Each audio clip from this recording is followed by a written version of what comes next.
being there. Does Chris Benoit deserve to be in the Hall of Fame? Okay, so I'm saying for wrestling, yes. Does he deserve to be in heaven? That ain't the question for me. You know what I'm saying? You gotta ask your pastor that. You know what I'm saying? But does he deserve to be in the Wrestling Hall of Fame? I think so. You know what I'm saying? I thoroughly enjoyed Chris Benoit while he was wrestling. He made the crippling crossface famous, and I've seen other people do it, and it just looked horrible. It don't have the same effect of when Chris Benoit used to do it. I was a Chris Benoit fan. It was absolutely horrible that this man went crazy and killed his wife and his kids and himself. Allegedly. Well, no, that's allegedly. That happened. You know what I'm saying? Has it been really proven? And I'm not defending him, but has it been really proven? I'm not going to go down the rabbit hole. We ain't got enough time. But I'm saying, but what I am saying is, does Chris Benoit deserve to be in the Hall of Fame? For wrestling, yes. But if you take it to the court of opinion, then it can go either way, because a lot of people are going to judge him for his personal demons that he had to deal with. And I think that, outside of us seeing wrestlers, we got to realize that a lot of these wrestlers are people, and they deal with real issues, and they deal with mental health, and they deal with their bodies being broken down, and then them missing their family. And they also deal with a lot of regret.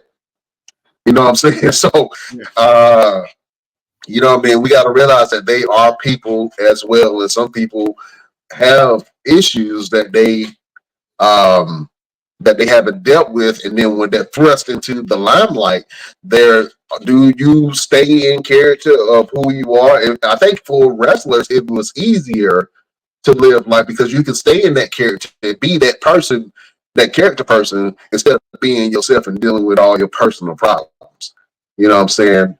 And I think that's what we saw a lot. And then, so when it comes to these questions of, does somebody deserve to be in the Hall of Fame, even though they've been champion, even though they've made memorable moments, even though they had a killer finisher, even though they was part of some of the biggest groups in history, I guess it's one of those questions that you ask, man. Like, you can't R. Kelly, are you gonna stop listening to Key and Ignition and Bumper Grind?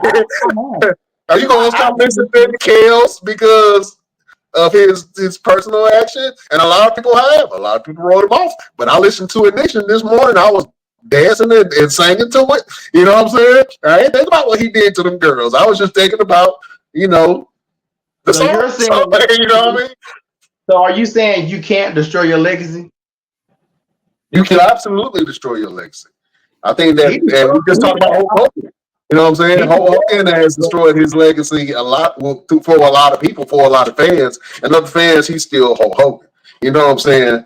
And a lot of wrestlers have tarnished. A lot of wrestlers have tarnished their careers. Let's be honest. A lot of people have left a bad taste in a lot of people's mouth. You know what I'm saying? So you can absolutely tarnish or damage your career or your legacy in wrestling. But I guess that goes back to I guess the Hall of Fame is in the opinion base, right? That's what we've been talking about from the jump, and that's why you say it needs a wrestling board. But a lot of these questions are opinion based. It all depends on who you ask. So if you ask me if Chris Benoit deserves to be in the Hall of Fame, yeah. If you ask me, am I still going to listen to R. Kelly every once in a while? Yeah. So, you know what I'm saying? You can still tarnish it. I mean, people still listen to James Brown. James Brown openly admitted to beating his wife. Like, am I going to start listening to James Brown?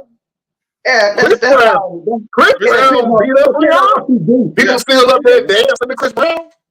It depends on what you do. Whoa. Let's not open that can of worms, because it depends on what you do. I can actually say, if I didn't have a daughter, I might look different at R. Kelly. But being the fact that I had a daughter and this man he got convicted with having sex with underage girls, I don't like when I hear his music, and I don't get me wrong, I like R. Kelly just like everybody else.